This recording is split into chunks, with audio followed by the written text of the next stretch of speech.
जो केवल पितो आयुष ताता, तो जन जाहु जान बड़ी माता। जो पितु मात कहे वो बन जाना, तो कानन सतयवध समाना। पितु बन देव मातु बन देवी, खग मृग चरण सरो सेवी। अंतहु उचित निर्पही बनवासो, बय बिलो कहियहु हरासो।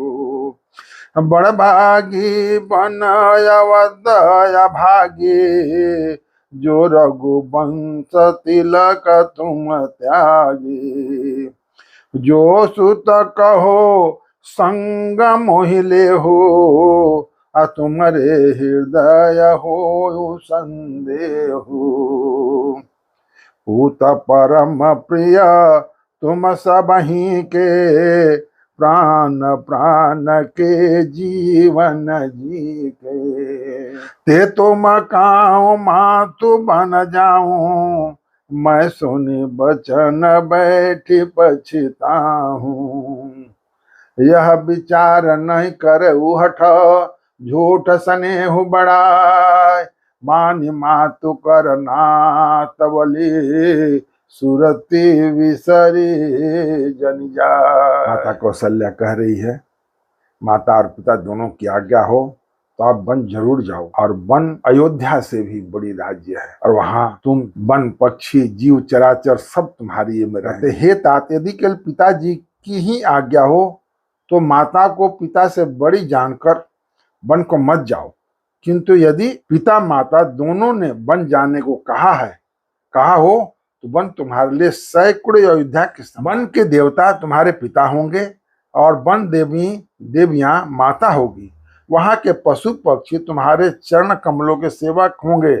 राजा के लिए अंत में तो वनवास करना उचित ही है, केवल तुम्हारी सुकुमार अवस्था देखकर हृदय में दुख होता है। हे रघुवंश के बड़ा भाग्यवान है और अभागी है जिसे तुमने त्याग दिया। हे पुत्र, यदि मैं कहूं कि मुझे भी साथ ले चलो तो तुम्हारे हृदय में संदेह होगा कि माता इस बहाने मुझे रोकना चाहती है। हे पुत्र, तुम सभी के परम प्रिय हो, प्राणों के प्राण और हृदय के जीवन हो। वही प्राणधार तुम कहते हो कि माता मैं वन को जाऊं, और मैं तुम्हारे वचनों को सुनकर बैठी पछता। यह सोचकर झूठा स्नेह बढ़ाकर मैं हट नहीं करती। बेटा मैं बलैया लेती हूँ, माता का नाता मानकर मेरी शुद्ध भूल। देव पितर सब तुम ही गोसाई, राखऊं पलक नयन की नाई। अवधि अम्बु प्रिय परिजन मीना, तुम करुणा कर धर्म दुरीना। अस विचार सोई करहूँ पाई, सब जियत जय भेटहूँ आई। जाहूं सुखे न बनहि बलि जाऊं, करी अनाथ जन परिजन गाओ। अरे सब कर या जो सुकृत फल बीता, भयउ कराल कालु विपरीता। अरे बहुविधि बिलपि चरण लपटानी, परमय भागिन आपु ही जानी। हर दारुण दुसह दारुर व्यापा, बरनी न जाहि बिलाप कलापा। राम उठाई मात उर लाई, कहीं मृदु वचन बहुरी समुझाए। समाचार ते समय सुनी, सिया उठी अकुलाय। जाई सासु पद कमल जुग, बंद बैठ सिरना। बहुत प्रकार से समझा रही हैं, बुझा रही हैं। करिए हे गोसाई, सब देव और पितर तुम्हारी वैसे ही रक्षा करें जैसे पलक के आंखों की रक्षा करती है। जैसे पलक आंखों की रक्षा करती है, उसी तरह सब देव पितर गंधर्व सब लोग आपकी वैसे ही रक्षा करें। तुम्हारे वनवास की अवधि 14 वर्ष। क्या कर रही है? तुम्हारे वन की अवधि जो है जल है, 14 वर्ष का जल। और प्रियजन और कुटुंबी क्या है? मछली है। तुम दया के खान हो और धर्म की धुरी को धारण करने वाले। इनका वर्णन सुन लिए, इनका जो उपमा दे रहे हैं तुलसीदास जी वो सुन लीजिए और समझिए कि आपका वनवास जो है जल है, पानी है, और प्रियजन जो है वो मछली है, और तुम दया के खान हो, धर्म की धुरी धारण करना। ऐसा विचार कर वही उपाय करना जिससे सबके जीते जी जो है खत्म हो गई। मतलब कि तुम नहीं आए तो ये मछली, कुटुंब रूपी मछली जो है तुम्हारे बगैर मर जाए। इसलिए समय रहते आ जाना, जिससे सबसे तुम्हारा मिलना हो जाए। ऐसा विचार का वही उपाय करना जिससे सबके जीते जी तुम आ मिलो। मैं बलिहारी जाती हूँ, तुम सेवकों, परिवार वालों और नगर भर को अनाथ करके सुखपूर्वक वन को। आज सबके पुण्यों का फल पूरा हो गया, कठिन काल हमारे विपरीत हो गया। इस प्रकार बहुत विलाप करके और अपने को परम अभागी जानकर माता श्री राम जी के चरणों में लिपट गए। हृदय में भयानक दूसरा संताप छा गया। उस समय के बहुविधि विलाप का वर्णन नहीं किया जा। श्री रामचंद्र जी ने माता को उठाकर हृदय से लगा लिया और फिर कोमल वचन कहकर उन्हें समझाया। उसी समय यह समाचार सुनकर सीता जी उकला और सास के पास जाकर उनके दोनों चरण कमलों की वंदना कर सिर नीचा करके बैठ। दिन है या शेष सासु बिरदुबानी कि अति सुकुमार देखिय कुलानी। बैठी निमित मुख अरे सोचति सीता रूप रासपति प्रेम पुनीता। चलना चाहत बन जीवन नाथु कई सुकृत सन होहि साथु। कि तनु प्राण की केवल प्राणा अविधि कर तब कुछ जाई न जाना। चारु चरण नख लेखति धरनी नुपुर मुखुर मधुर कवि भरनी। अरे मानहु प्रेम बस बिनती करही हमहि सिय पद जान परिहरही। अमंजु बिलोचन मोचित बारी बोली देखी राम महतारी। अरे तात सुनाओ सियति सुकुमारी सासु ससुर परिजन ही पियारी। पिता जनक भूपाल मणि ससुर भानुकुल भान पति रविकुल कैरव विपिन विधि गुण रूप निदान। सास ने कोमल वाणी से आशीर्वाद दिया। वे सीता जी कहते हैं तो सुकुमारी देखकर व्याकुल हो उठी। रूप की राशि और पति के साथ पवित्र प्रेम करने वाली सीता जी नीचा मुंह किए बैठी सोच रही है। क्या सोच रही है? जीवननाथ प्राणनाथ वन को चलना चाहते हैं। देखे किस पुण्यवान से उनका साथ हो। शरीर और प्राण दोनों साथ जाएंगे या केवल प्राण ही से इनका साथ होगा। विधाता की करनी कुछ जानी नहीं जाती। माता जानकी क्या सोच रही है सुनिए। वन को चलना चाहते हैं प्रभु श्री राम, वन को चलना चाहते हैं। पति प्राणनाथ वन को चलना चाहते हैं तो कह रही सोच रही हैं कि किस पुण्यवान से उनका साथ होगा। ऐसा पुण्यवान, ऐसा बड़भागी कौन होगा जिसका साथ होगा। और क्या करिए, शरीर और प्राण दोनों साथ जाएंगे। क्या शरीर और प्राण दोनों साथ जाएंगे? केवल प्राण से ही उनका साथ होगा या केवल प्राण अकेला ही जाएगा, शरीर रहे? कहने का मतलब है कि प्राण जो है श्री रामचंद्र जी हैं, शरीर जो है माता सीता है। तो वही कह रही है क्या शरीर और प्राण दोनों साथ जाएंगे या केवल प्राण चला जाएगा, शरीर रह जाएगा? प्राण से इनका साथ होगा। विधाता करनी कुछ जानी नहीं जा रही है। विधाता क्या चाहते हैं समझ नहीं पा रहे हैं। सीता जी अपने सुंदर चरणों के नख से धरती कुरेद रही है। ऐसा करते समय नुपुरों का जो मधुर शब्द हो रहा है, कभी उसका इस प्रकार वर्णन करते हैं। कहने का मतलब है कि माता माँ के चरणों में बैठी हुई पैरों से अपने धरती को कुरेद रही है और पैरों में जो पैजनी बंधी हुई है, नुपुर लगी हुई है, उसका आवाज हो रहा है।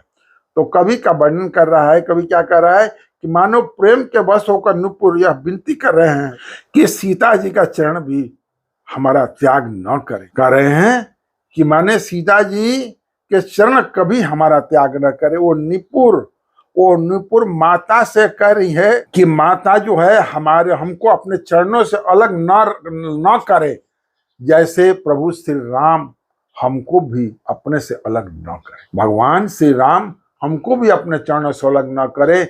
उस रूप में विनती नुपुर माता से कर रही हैं कि हे माता, तुम अपने चरणों से मेरे को अलग। सीता जी सुंदर नेत्रों से जल बह रही है। उनकी यह दशा देखकर श्री राम जी की माता कौशल्या जी बोली, हे तात सुनो, सीता अत्यंत ही सुकुमारी है तथा सास ससुर कुटुंबी सभी को प्यारी है।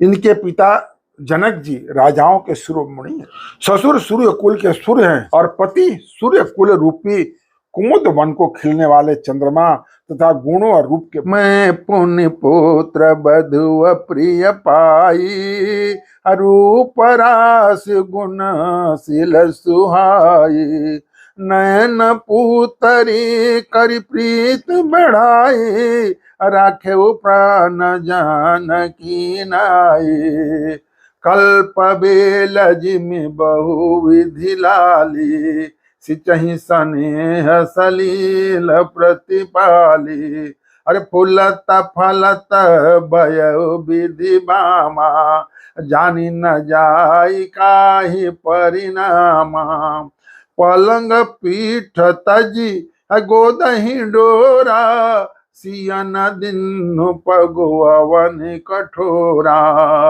आजियन मोरिज में जोगवत रहो, दीप बाती नहीं टारन कहो, सोसिया चलन चाहती बन साथा, आया हूँ काहो ही रघुनाथा, चंद किरण रस रसिक चकोरी, रवि रुख नयन सकई की मिजोरी, करके हरि निश्चर चरही, अदृष्ट जंतु बन भूर, विश्व वाटिका की सोह सुत, अशुभग सजीवनि मोह। क्या कह रहे हैं कि मैंने रूप की राशि, सुंदर गुण और शील वाली प्यारी पुत्र वधु पाई है। कौशल्या माता कह रही हैं, मैंने इन जानकी को आंखों की पुतली बनाकर इनसे प्रेम बढ़ाया है और अपने प्राण इनमें लगा रखे हैं। इन्हें कल्प लता के समान मैंने बहुत तरह से बड़े लाड चाव के साथ स्नेह रूपी जल से सींच कर पाला है। अब इस लता के फलने फूलने के समय विधाता बाम हो गए, कुसमय हो गए विधाता। कुछ जाना नहीं जाता इसका क्या परिणाम होगा। सीता ने पर्यक पृष्ठ पलंग के ऊपर गोद और हिंडोलों को छोड़कर कठोर पृथ्वी पर कहीं पैर नहीं रखा। मैंने माता कौशल्या माता कहे कि हमने सीता को कभी इस कठिन पृथ्वी पर ही चलने के लिए नहीं इसको छोड़ा है। मैं सदा सजीवनी जड़ी के समान सावधानी से इनकी रखवाली करती रही हूँ, कभी दीपक की बाती हटाने को भी नहीं कही। मैंने दीपक बुझाने के लिए भी नहीं कहा। वही सीता अब तुम्हारे साथ बल चलना चाहती। हे रघुनाथ, इसे क्या आज्ञा होती है। चंद्रमा की किरणों पर अमृत चाहने वाली चकोर सूर्य और आंख किस तरह मिला। हाथी, सिंह, राक्षस आदि अनेक दुष्ट जीव जंतु वन में विचरते रहते हैं। हे पुत्र, क्या विषय की वाटिका में सुंदर सजीवनी बूटी शोभा पा सकती। बनहित कोल किरात कसोरी, अरच बिरंच विषय सुख बोरी, अरे पाहन किमि जिमि कठिन स्वभाव, अति नहीं कले सुन कानन काऊ, के तापसतिय कानन जोगु, अजिन तपहे तु तजा सब भोगु, सिय बन बसही तात के ही भांति, चित्र लिखित कपि देखी डेराती। अरे सूर सर सुभग बनज बनचारी, डाबर जोगी के हंस कुमारी। अस विचार जस आयुष होई, मैं सिख देव जानकी सोई। जोशी भवन रहे कायम्बा, मुख होई बहुत अवलंबा। सुनि रघुबीर मातु प्रिय बानी, सिल स्नेह सुधा तनु जानी। कह प्रिय बचन विवेकमय, किन्ह मातु परितोष। लगे प्रबोधन जानकी, प्रगट विपिन गुण दो। कहते वन के लिए तो ब्रह्मा जी ने विषय सुख को न जानने वाली कोल और विलो की लड़कियों को रचा है, जिनका पत्थर के कीड़े जैसा कठोर स्वभाव है, जिन्हें वन में कभी कलेश नहीं होता। अथवा तपस्वियों की स्त्रियां वन में रहने योग्य हैं, जिन्होंने तपस्या के लिए सब भोग तज दिया है। माता कौशल्या कह रही हैं, जो तस्वीर के बंदर को देखकर डर जाते हैं, वह सीता वन में किस तरह रह सकती। देव सरोवर के कमल वन में विचरण करने वाली हंसनी क्या गैंडो, जहाँ गेंडा रहते हैं तलैया में, तालाब के अंदर रहते हैं गेंडा, तो हंसनी क्या तलैयों में रहने की योग्य है? ऐसा विचार कर जैसे तुम्हारी आज्ञा हो, मैं जानकी को वैसा ही शिक्षा। माता कह रही है कि यदि सीता घर में रहे तो मुझको बहुत सहारा हो जाए। श्री रामचंद्र जी ने माता की प्रिय बाणी सुनकर, जो मानवशील और स्नेह रूपी अमृत से सनी हुई है, विवेक में प्रिय वचन कहकर माता को संतुष्ट करने लगी। फिर वन के गुण दोष प्रकट करके वे जानकी जी को समझाने लगे। भगवान श्री राम जी हैं, बहुत प्रकार के वन में कलेश है, कष्ट है, वहां पर राक्षस हैं, बंदर हैं, कोल भील हैं, नाना प्रकार के कष्ट हैं। वहाँ न समय पर खाना है, न समय पर सोना है, न रहने की जगह, न खाने की जगह। ये सारी बातें जो हैं श्री रामचंद्र जी जो हैं माता सीता को समझाने लगे। आज की कथा की हम यहीं पर विश्राम दे रहे हैं। आगे कथा कल सुनाऊंगा। आप लोग हमारे चैनल को सब्सक्राइब कीजिए, लाइक कीजिए, कमेंट्स कीजिए और हमसे जुड़े रहने के लिए बेल आइकन को जरूर दबाइए। कथा जरूर सुनिए, आपका मन चित्त सब शांत हो जाए। जय श्री राम।